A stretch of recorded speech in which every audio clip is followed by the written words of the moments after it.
Ayun, so update tayo ulit, no, guys. So bago natin simulan ng ating programa, no, dito sa aking YouTube channel, kung TNT fans ka, ayan, kung kaibigan kita, pwede bang manghingi sa iyo ng favor? Paki-like and subscribe sa aking YouTube channel.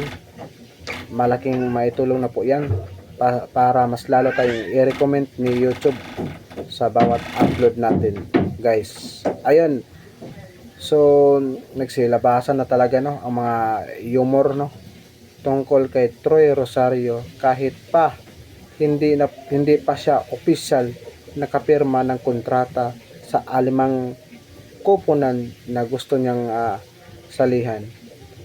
Inunahan ka agad si Troy Rosario, no, anak ko.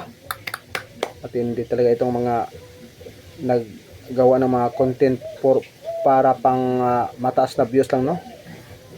Hindi naman totoo, hindi legit, guys. So i-correct natin yan dito sa aking YouTube channel. Subscribe nyo ang aking YouTube channel, Birabay. Like and subscribe kung isa ka sa aking layunin, no, na isiwalat yung mga maling impormasyon galing sa mga vloggers na hindi naman totoo. Mga maling impormasyon lang ang binibigyan nila. Yan, subscribe mo na ang aking YouTube channel, Birabay. Like, subscribe, leave a comment, i-hit nyo ang bell button para updated kayo palagi sa mga bawat upload ko. At lalo pa tayong i-recommend ni YouTube. Ayun. Pinipilit na kita, joke lang. Ikaw na nanood ngayon, pinipilit na kita. Ayun, shout out sa inyong lahat, no. Maraming salamat dahil malapit na tayo makaabot ng 1,100 followers o subscribers. Ayun. So topic lang natin kunti, no, saglit lang. Saglit lang nating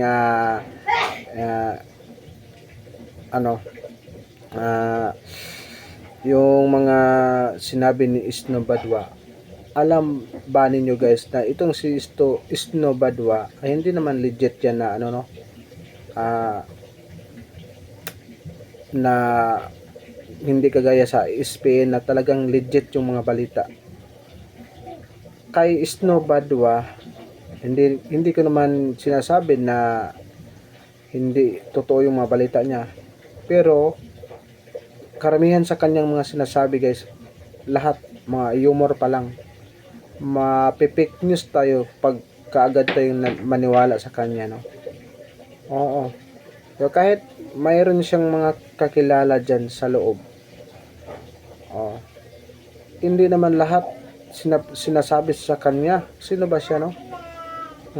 Hindi naman siya kasali o tauhan ng PBA.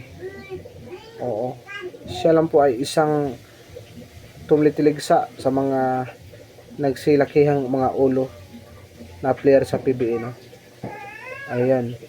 Doon tayo dapat maniwala sa tamang source o sa ESPN. Kasi sila po ang may karapatan talaga magbalita na tamang kuna natin mga information, no, about sa sports. Everyday naman si Isno Badwa nagtatapik tungkol sa mga alimang team dyan na magpa-trade. Nakakaumay na, guys. Troy palagi. Nakakaumay na talaga. Bakit Troy na lang palagi, no?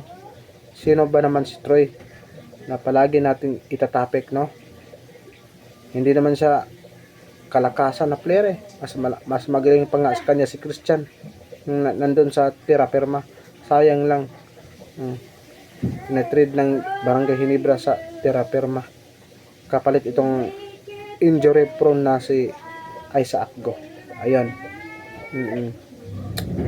At so baka merong mag-bash dyan o mag-comment na sino ka naman para paniwalaan namin lahat ng sinasabi ni Isno Badwa ay nagkatotoo. Hindi naman lahat, hindi.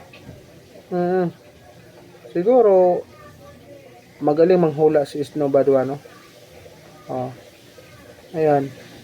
So, mga bashers dyan, huwag kayong magagalit sa akin. Totoo pa talaga.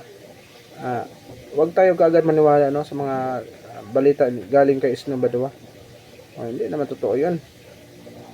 Dapat doon tayo maniniwala sa mga nandoon talaga sa loob.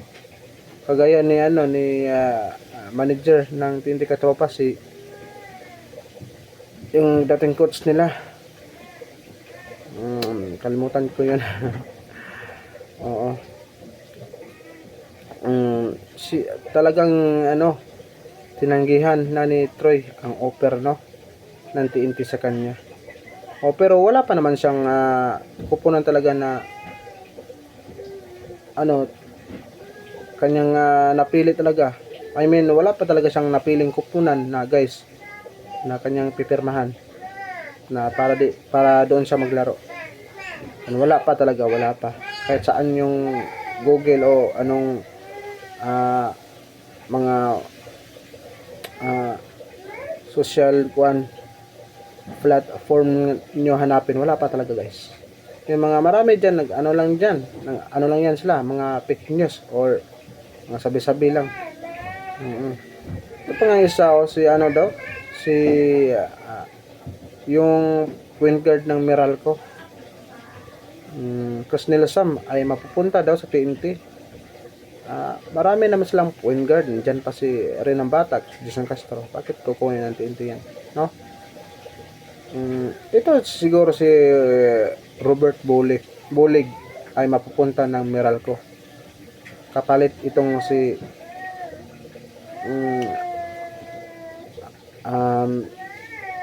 Crisnel Sam, baka siguro.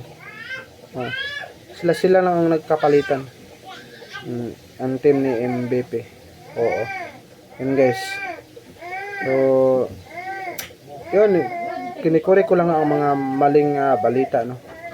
Dahil, alam mo naman, nyo naman itong mga pin, mahilig sa sports. So, palagi tayong nagsisearch kung saan na bang team si Troy. Wala pa naman siyang pinipirmahan, guys. Ayun, once again, paki-like and subscribe sa aking YouTube channel, Birabay. Leave a comment, hit nyo ang bell button para updated kayo palagi sa aking bawat upload. Ayan, yung kaibigan, tulungan nyo ako guys para mas lalo pa tayong dumami dito sa aking channel, no? And maraming salamat talaga sa mga TNT fans. Ito po ang ate pong official na channel ng TNT Katropa. Ito po ang official channel ng TNT Katropa. And like and subscribe niyo. Ayan, malapit na po magsimula ang ating commissioner, no? Sa November 27. So, ayan, good luck sa TNT Katropa. Ayan, no? At ganun pa rin ang ating import. Wala pa rin iba, si RSG ang magaling na import. Ayan, no? So, sa mga fans dyan ng TNT, subscribe na. Ayan. Subscribe ka na sa ating channel para updated ka, no? Birabay, like and subscribe para i-recommend tayo ni YouTube palagi. Ayun, yun po ang aking balita sa inyo guys. Huwag kayo kaagad maniwala sa mga maling mga information galing dyan sa mga haka-haka o kuro-kuro.